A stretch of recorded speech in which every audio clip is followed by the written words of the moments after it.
Hello students, I am Muskan, your physics teacher. Today back with the chapter gravitation. So it will be a one short video. We will be covering the following topics in the chapter. The topics include what is gravitation, universal law of gravitation, its characteristics, its importance, gravity, free fall, acceleration due to gravity, and mass and weight. So starting with the chapter, let us first discuss gravitation का phenomena बच्चों कहाँ से आया। आप सबको पता है Newton जी के ऊपर एक एप्पल फॉल हुआ था और वहीं से ग्रेविटेशन की कहानी शुरू हुई थी। तो देखो ये न्यूटन जी हैं, ऊपर एक एप्पल था, एप्पल को भी न्यूटन जी के ऊपर ही गिरना था ताकि हम सबको ग्रेविटेशन का पता चले, राइट। चलो न्यूटन ने क्या ऑब्जर्व किया बच्चों, why does an apple fall on earth from tree.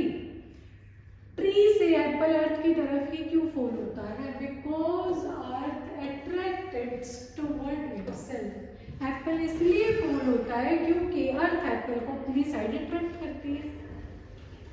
Can Apple attract the earth, क्या एप्पल भी अर्थ को अट्रैक्ट करती है?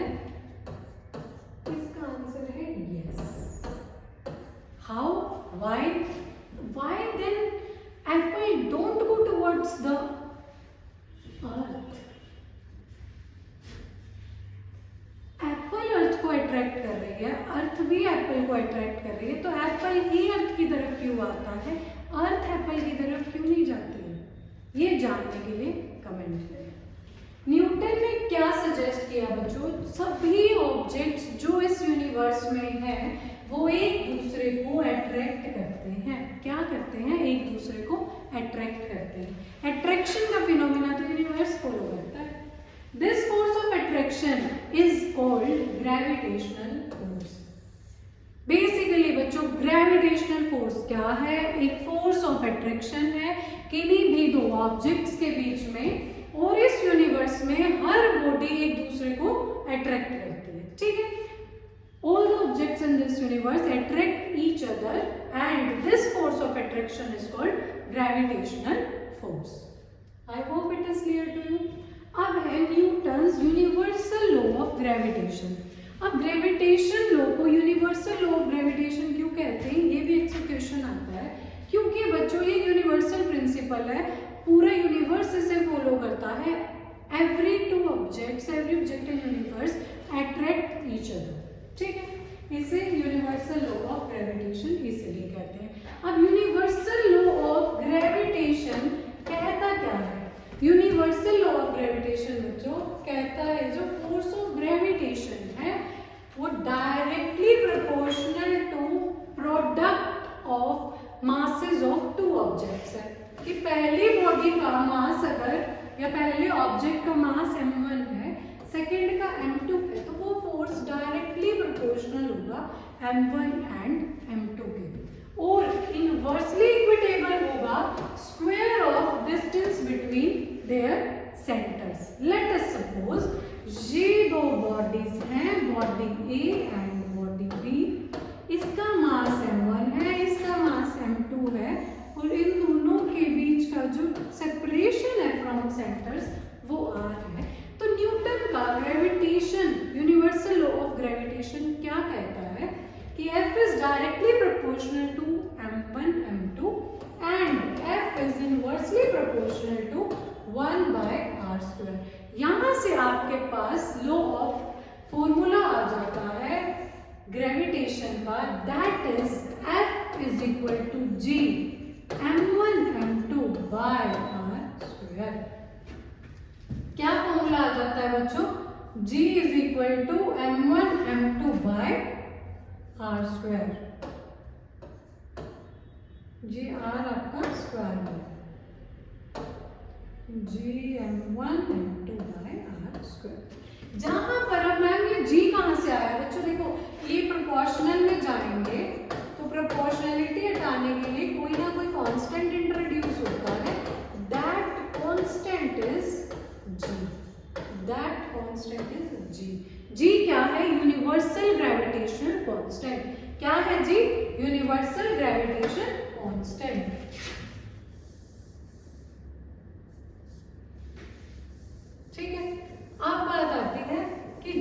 वैल्यू क्या है?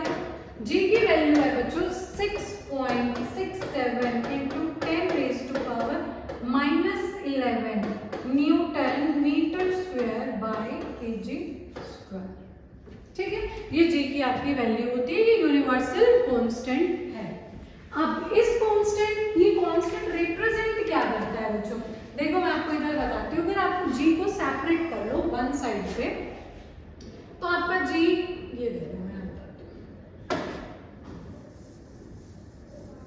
हूँ, जी को वन साइड सेपरेट कर लो आप, जिसकी वैल्यू चाहिए आपको, तो जी की वैल्यू बच्चों आपके पास आ जाती है f² बाय m1 m2, और यहीं से ही इस जी की यूनिट आई है, देखो newton metre square by KG square, right. अब वो कहते हैं कि ये जी बताता क्या है? जी बताता है बच्चों जब एक फोर्स, वो फोर्स ऑब्जेक्ट के बीच का, जब दो ऑब्जेक्ट 1 kg ईच हो और 1 मीटर से सेपरेटेड हो, तो जो फोर्स लगता है, ग्रेविटेशनल फोर्स लगता है ऑब्जेक्ट्स के बीच में, दैट इज इक्विवेलेंट टू जी। देखो अगर ये 1 हो जाए तो ये वैल्यू आ जाएगी, करेक्ट है? I hope it is clear to you. Moving on to the next,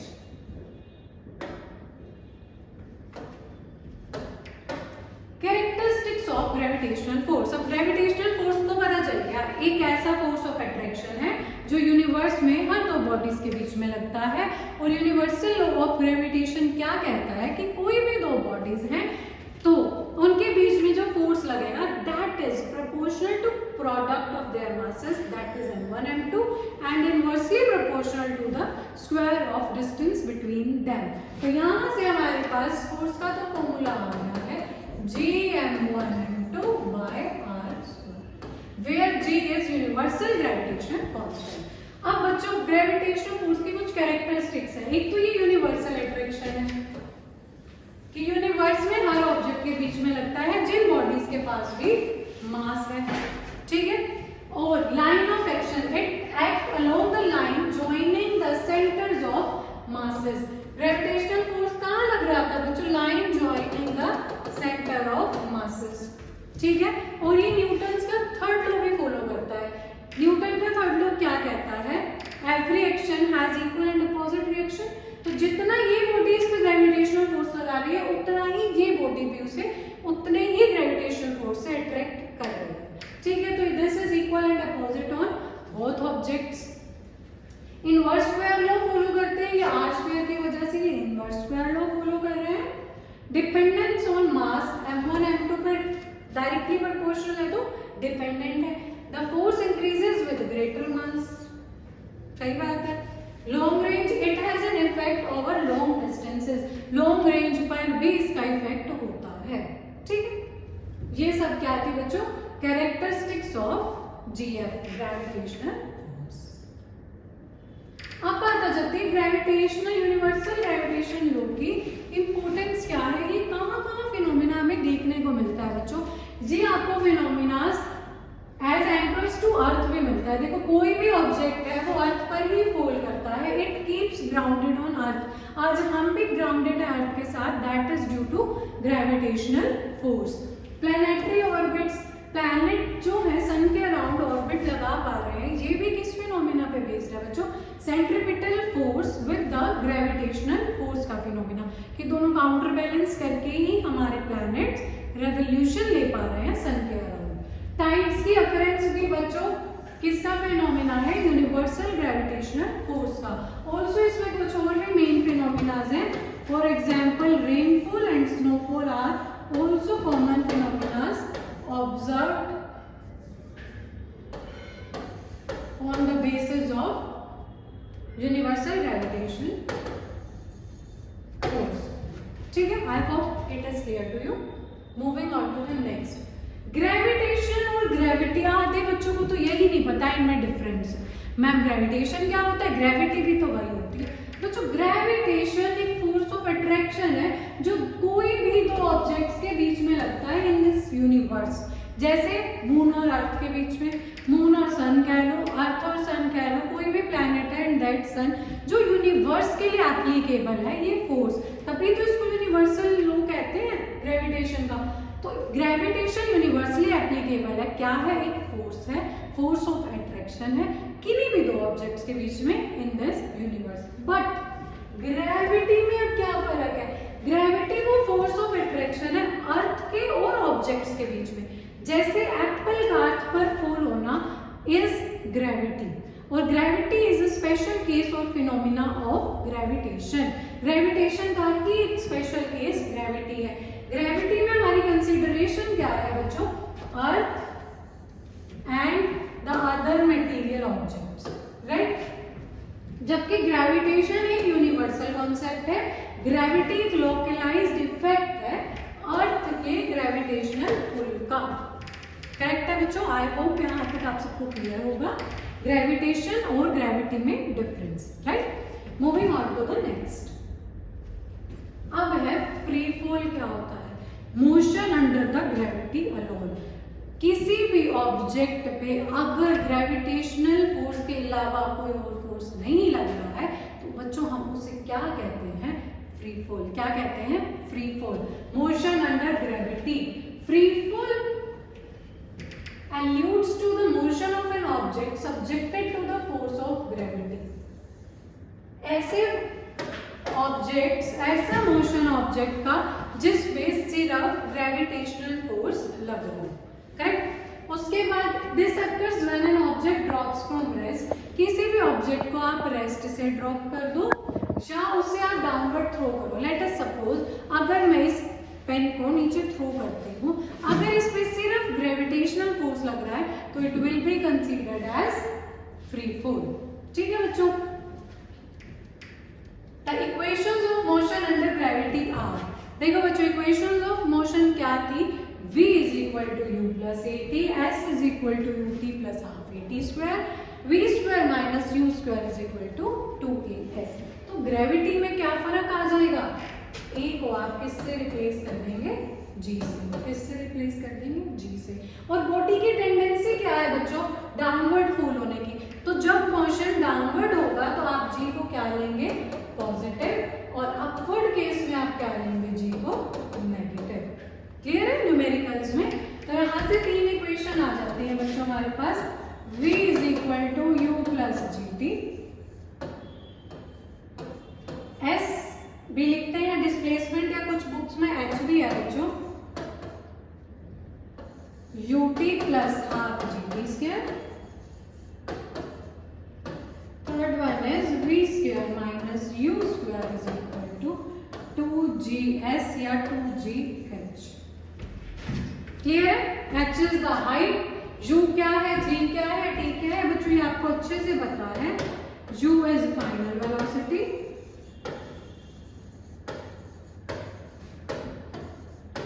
v is final velocity, u is initial velocity, g is acceleration due to gravity,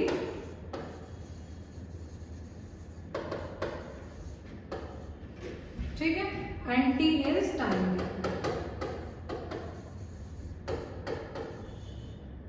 ये टाइम क्या है? राइट? क्लियर है यहाँ तक? Moving on to the next. Acceleration due to gravity क्या होता है? Acceleration due to gravity होता है बच्चों represented by small G. Capital G और स्मॉल जी में डिफरेंस भी जरूर आता है, पहले आपका ये समझते हैं फिर उसका डिफरेंस देखते हैं। देखो बच्चों, जिस एक्सेलरेशन से बॉडी फ्री फॉल के टाइम अर्थ की साइड जाती है उसे हम क्या कहते हैं? Acceleration due to gravity. It is the rate at which an object accelerates in a free fall due to gravitational pull। ये ऑब्जेक्ट को मैं यहाँ से छोड़ रही हूँ, ड्रॉप कर रही हूँ, तो ये अपने आप इसकी टेंडेंसी नीचे जाएगा जिस एक्सेलरेशन से जाएगा, जो ग्रेविटेशनल पुल इस पर लग रहा है अर्थ की वजह से, वो क्या है बच्चों? Acceleration due to gravity. और इसका फॉर्मूला होता है Gm/r²। G is equal to Gm by r²। और acceleration due to gravity is independent of mass of object. कहने का मतलब है अगर कोई भी बॉडी फ्री फॉल में है तो उन दोनों की एक्सेलरेशन सेम होगी। अगर मैं फ्री फॉल मोशन कंसीडर करते हो जिसमें सिर्फ ग्रेविटी का इफेक्ट है, फोर्स ग्रेविटेशनल लग रहा है बॉडीज पे, तो आप अगर एक हैमर थ्रो करते हैं या आप एक पैदल थ्रो करते हैं, दोनों सेम टाइम पर रीच करेंगे टू द ग्राउंड। अब मैम ऐसा क्यों है? ऐसा है बच्चों, जी का फॉर्मूला है gm/r²।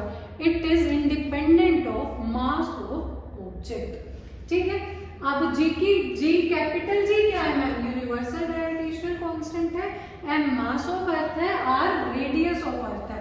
तो स्मॉल एम की तो कोई वैल्यू ही नहीं है ना बच्चों, मास ऑफ ऑब्जेक्ट का तो कोई कंसीडरेशन ही नहीं है। ठीक है, और जी की अर्थ के लिए जी की वैल्यू क्या है, ये सब चीजों को पुट कर देंगे आप, तो यहाँ से जी की वैल्यू आ जाती है 9.8 मीटर पर सेकेंड स्क्वायर। जो पीछे इक्वेशंस बताई हैं उसमें जी की वैल्यू क्या पुट होगी? 9.8। For ease you can also use this g is equal to approximately equal to 10 meter पर second square. I hope it is clear to you. Moving on to the next, acceleration due to gravity on Earth's surface। देखो बच्चों, अब इस figure से ही आपको समझ में आ रहा है, ये मास ऑफ अर्थ है, ये मास ऑफ एप्पल है, स्मॉल है। एफ इन दोनों के बीच में फोर्स लग रहा है, जिस फोर्स से एप्पल अर्थ की तरफ अट्रैक्ट हो रहा है, और ये R distance between their centres, right. तो देखो बच्चों, ग्रेविटेशनल फोर्स क्या कहता है? अकॉर्डिंग टू ग्रेविटेशनल फोर्स क्या कहते हैं बच्चों? ग्रेविटेशनल फोर्स कि F क्या होता है? G m1 m2 by r²। m1 क्या है? Mass of first body, that is capital M। Small m में क्या है? एप्पल फोर हो रहा है, तो सेकंड बॉडी का मास और r²। ये आपकी फर्स्ट इक्वेशन। क्लियर है? अब अगर एप्पल अर्थ की तरफ अट्रैक्ट हो रहा है, तो आपने ये भी पढ़ा है फोर्स क्या होता है? ma। किसी भी ऑब्जेक्ट पे फोर्स क्या लगता है? ma। अब एप्पल पे जो फोर्स लग रहा है बच्चों, वो क्या है? ma। ए को अगर ग्रेविटी में आप ग्रेविटेशन कंसीडर कर रहे हैं, तो acceleration due to gravity consider करेंगे, राइट। तो फोर्स तो एप्पल पर mg भी लग रहा है। ठीक है, आपके एग्जाम में आती है तो आपको ये सारी चीजें मेंशन करनी है कि m is the mass of earth, ये जो चीजें सब डिपिक्टेड है। ठीक है, small m is mass of apple या mass of object that is falling on earth. r क्या है आपका? डिस्टेंस ऑफ सेपरेशन या रेडियस ऑफ अर्थ भी इसमें हम लिख देते हैं। ठीक है, ये सब चीजें मेंशन करनी है फ्रॉम 1 एंड 2। अब ये भी फोर्स है, ये भी फोर्स है मैम, तो दोनों इक्वल भी होने चाहिए। सही बात है, एप्पल पे भी तो वही फोर्स लग रहा है, और जिस फोर्स से अर्थ एप्पल को अट्रैक्ट कर रही है वही एप्पल के लिए है, m1 m2। तो यहाँ से इसको इक्वेट करते हैं बच्चों, तो मेरे पास आ जाता है mg is equal to g m by r²। m से m कैंसिल, यहाँ से आपका g का फॉर्मूला आ जाता है gm by r²। कुछ बुक में r रेडियस ऑफ अर्थ है, कुछ में सेपरेशन। रेडियस ऑफ अर्थ लोगे तो आप एप्पल को यही बनाओगे, और सेपरेशन लोगे तो जैसे डायग्राम में है वैसा ही ड्रॉ करोगे। डिपिक्टिंग टू द डायग्राम आप फॉलोइंग चीजें मेंशन करोगे। क्लियर है बच्चों यहाँ तक? अब एक बात और भी, जी का बच्चों वेरिएशन भी है। जी प्लेस टू प्लेस वेरी भी करता है, और कैसे वेरी करता है? वेरिएशन भी है जी की। देखो, अब इस केस में तो हम अर्थ को स्फेरिकल ले रहे हैं, बट जनरली अर्थ क्या है आपकी? इलिप्टिकल है। अगर आप अर्थ को इलिप्टिकल लेते हैं तो उसका कुछ इस तरह का बनता है शेप। तो ये इक्वेटर की तरफ है रेडियस, और ये रेडियस पोल की साइड है। तो जो रेडियस ऑफ इक्वेटर है ना, वो 21 किलोमीटर ज्यादा है देन रेडियस एट पोल। तो जितना रेडियस ज्यादा होगा उतनी ग्रेविटी कम होगी, राइट। तो gravity at poles G at P is greater than G at E। और सेंटर ऑफ अर्थ पे जीरो हो जाएगा। तो acceleration due to gravity small G is zero at centre of earth. ठीक है बच्चों, उसके बाद सेकंड है आपका डेप्थ और हाइट के साथ भी वेरिएशन है। हाइट के साथ और डेप्थ के साथ वेरिएशन ये है कि हाइट अगर h डायग्रामेटिकली अपीयर कर सकते हैं आपकी, ये अर्थ है, कोई ऑब्जेक्ट आपका अगर h हाइट पर है तो अब सेपरेशन क्या हो जाएगा, r प्लस h का स्क्वायर। तो जो ग्रेविटी एट हाइट है वो लेस देन g है और same for depth is less than g है, g आपकी। ठीक है बच्चों, तो ये कुछ पॉइंट्स हैं, आप इनको नोट कर लेना। हाइट अबव का और डेप्थ का, इसकी डेरिवेशन आपके अभी सिलेबस में नहीं है, 11th में आती है, इतना आपको पता होना जरूरी है। Is it clear to you? Moving on to the next बच्चों। अब एक तो बीच में इंपॉर्टेंट बात ये है कि G और G में डिफरेंस क्या है, स्मॉल g और कैपिटल G में डिफरेंस क्या है। ठीक है बच्चों, स्मॉल g क्या है, एक्सेलरेशन ड्यू टू ग्रेविटी, और कैपिटल G क्या है, यूनिवर्सल ग्रेविटेशनल कांस्टेंट। ये एक वेक्टर क्वांटिटी है, ये एक स्केलर क्वांटिटी है। ये वेक्टर है, ये स्केलर है, इसकी वैल्यू कांस्टेंट है everywhere on earth, but G की वैल्यू कांस्टेंट नहीं है।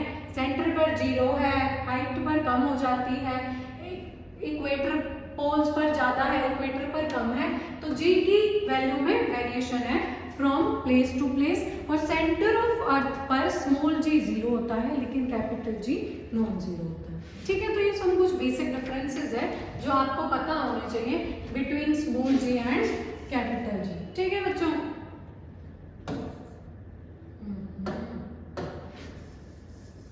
Moving on to the next बच्चों, चैप्टर का लास्ट टॉपिक है that is mass and wait.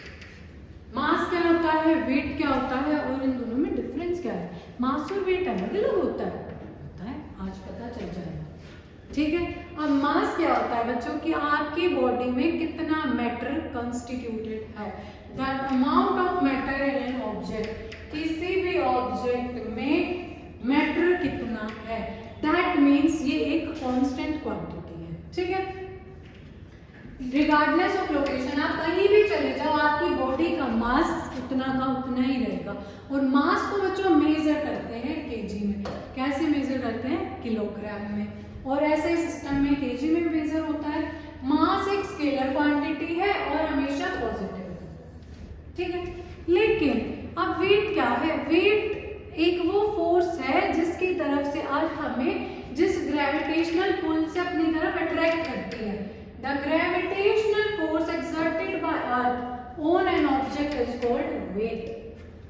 अब मेरे में मास कितना है और मेरा वेट कितना है, वेट तो मैं नहीं बताऊंगी, बट बात यह है कि वेट क्या है, किस ग्रेविटेशनल पुल से अर्थ हमें अपनी तरफ अट्रैक्ट करती है, that is the measure of our wait.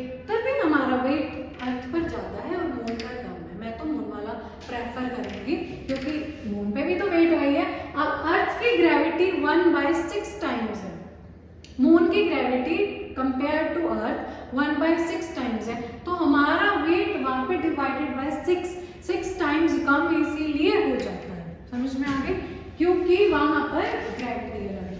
अब देखो, it varies with the local gravitational field. जहां पर ग्रेविटी ज्यादा होगी वहां वेट ज्यादा आएगा, जहां कम होगी वहां कम आएगा। Weight is calculated using mg।